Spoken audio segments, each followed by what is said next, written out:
warahmatullahi wabarakatuh. Saya perwakilan dari kelompok 4. Nah, di sini kami akan menjelaskan sedikit mengenai vitamin.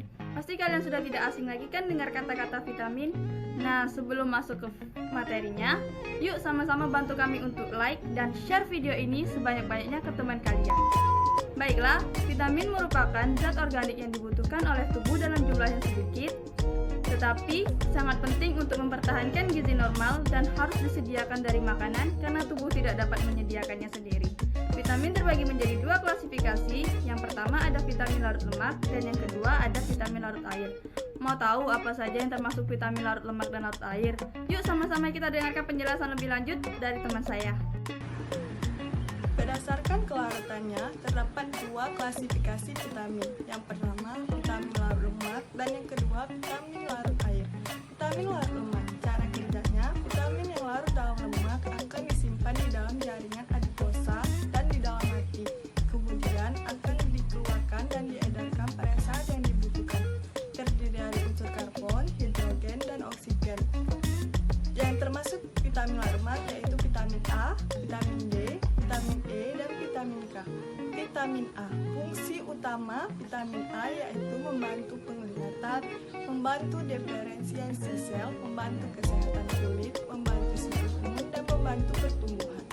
Jika tubuh kita kekurangan vitamin A, mengonsumsi kurang dari 500 mg per hari, maka dapat mengakibatkan senja, hambatan pertumbuhan tulang dan gigi, menurunnya imunitas tubuh, dan kulit menjadi kering dan bersisik. Tetapi, jika tubuh kita kelebihan vitamin A, mengonsumsi lebih dari 15.000 gram per hari, dapat mengakibatkan tulang abnormal, pendarahan, dan dapat mengakibatkan kematian. Unsur-unsur vitamin A yaitu terdiri dari minyak ikan, susu, tumbuhan berwarna hijau, dan wortel. Untuk penjelasan lebih lanjut, dengarkan penjelasan teman saya yuk. Baiklah, kali ini saya akan menjelaskan tentang vitamin D. Di sini sumber vitamin D pada hewani ada kuning telur, ikan, dan mentega. Di sini dianjurkan juga untuk orang dewasa mengkonsumsi vitamin D sebanyak 50 mg per hari. Dan ada juga fungsi utama vitamin D ini sebagai hormon. Dan di bagian tubuh target utama vitamin ini yaitu di usus, ginjal, dan tulang. Di sini ada juga kekurangannya vitamin D ini bisa menyebabkan rakitis kepada anak-anak dan osteomolaris pada orang dewasa. Kelebihan vitamin D ini mampu membahayakan pembuluh darah, jantung, dan paru-paru, dan juga bisa menyebabkan kematian. Nah, baiklah, di sini saya akan menjelaskan tentang vitamin E. Perlu teman-teman ketahui bahwasanya takaran untuk mengkonsumsi vitamin E bagi pria dewasa itu sekitar 10 mg per hari. Sedangkan untuk perempuan dewasa mengkonsumsi vitamin E itu sekitar 8 mg per hari. Untuk fungsi vitamin E itu sendiri yaitu sebagai antioksidan atau pelindung dari oksidasi oleh radikal bebas dengan kesiapannya teroksidasi. Nah, jika kita kelebihan mengkonsumsi vitamin E itu, maka dapat menghambat proses penggumpalan darah oleh vitamin K. Sedangkan jika kita kekurangan mengkonsumsi vitamin E, itu sangat berdampak yang cukup fatal bagi kesehatan tubuh. Contohnya seperti kemandulan, baik bagi laki-laki maupun perempuan.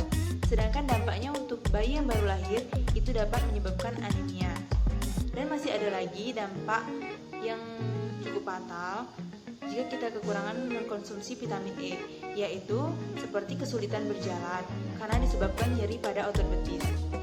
Nah, sedangkan sumber-sumber dari vitamin E itu sendiri yaitu terdapat 20% pada minyak tumbuhan seperti margarin, 20% pada sayur-sayuran dan buah-buahan, 15% pada serealia, dan lebih sedikit pada ikan, daging unggas, telur, dan kacang-kacangan. Vitamin K banyak berperan dalam pembentukan sistem peredaran darah yang baik dan penutup luka. Anjuran untuk mengonsumsi vitamin K pada orang dewasa pada pria yaitu 80 mg per hari dan pada wanita 65 mg per hari. Fungsi vitamin K itu sebagai sintesis protobin dan sebagai precursor probin. Defisiensi atau kekurangan vitamin K dapat terjadi penyakit hemoragik pada bayi baru lahir. Defisiensi vitamin K dapat terjadi oleh absorpsi lemak yang mungkin menyertai disfungsi pankreas, penyakit biliaris, atrofi mukosa intestinal, dan penyakit stator lainnya. Akan tetapi, peluang seseorang mengalami penyakit defisiensi vitamin K itu kecil karena ketersediaan vitamin K banyak terdapat pada tanaman atau pangan. Vitamin K kemampuan oleh bakteri di dalam tubuh juga vitamin K tidak larut air dalam tubuh. Sumber vitamin K yaitu hati dan sayur-sayuran seperti bunga kol, kubis, dan bayam. Dan selanjutnya akan dijelaskan oleh teman saya. Baiklah, bagian yang akan saya jelaskan kepada kalian adalah vitamin larut air. Vitamin larut air memiliki 8 sifat umum. Yang pertama, vitamin larut air tidak hanya terdiri dari unsur-unsur karbon, hidrogen, dan oksigen. Kedua, vitamin larut air tidak memiliki provitamin. Yang ketiga, vitamin larut air terdapat di semua jaringan. 4. Vitamin larut air sebagai prekursor enzim-enzim. Yang kelima, vitamin larut air diserap dengan proses difusi biasa. Keenam, vitamin larut air tidak disimpan secara khusus dalam tubuh. Dan ketujuh, diekspresikan melalui enzim. 8. Vitamin larut air relatif lebih stabil, namun pada temperatur berlebihan dapat menimbulkan kelabilan. Yang termasuk vitamin larut air adalah vitamin B kompleks dan vitamin C. Guys, itu yang dapat saya sampaikan tentang vitamin. Semoga bermanfaat untuk kalian semua.